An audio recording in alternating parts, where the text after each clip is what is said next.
ಇಲ್ಲಿ ಈ ಥರ ಆಗ್ತಿದೆ. ಇನ್ನು ಸ್ವಲ್ಪ ಎಲ್ಲ ವೈಟ್ ಬರ್ತಾಯಿದೆ. ಗಿಡಗಳು ಚೆನ್ನಾಗಿದೆ, ಏನು ತೊಂದರೆ ಇಲ್ಲ. ಆದರೆ ವೈಟ್ ಬರ್ತಾಯಿದೆ. ಸ್ವಲ್ಪ ಮಧ್ಯದಲ್ಲಿ ಒಂದೊಂದು ಹುಳಗಳು ತಿಂತಾವೆ. ಇಲ್ಲಿ ನೋಡಿ,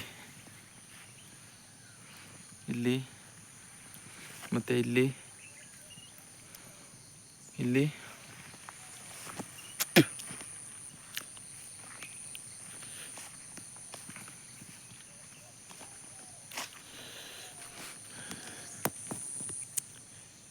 ಎಲ್ಲ ಸ್ವಲ್ಪ ಹಂಗಂಗೆ ಹುಳ ತಿಂತಾವೆ ಮತ್ತೆಯ.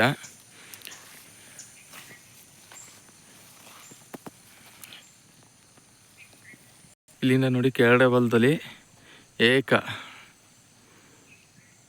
ಫ್ರಂಟ್ ಭಾಗದಲ್ಲಿ ಬಿಟ್ಟು ಒಳಭಾಗಕ್ಕೆ ಸ್ವಲ್ಪ ಎಲ್ಲ ವೈಟ್ ಐತೈತೆ ಗಿಡಗಳು. ಅದಕ್ಕೇನು ಮಾಡಬೇಕು ಅನ್ನೋದು ಬೇಕಾಗಿರೋ ಸಜೆಷನು ನೋಡಿ.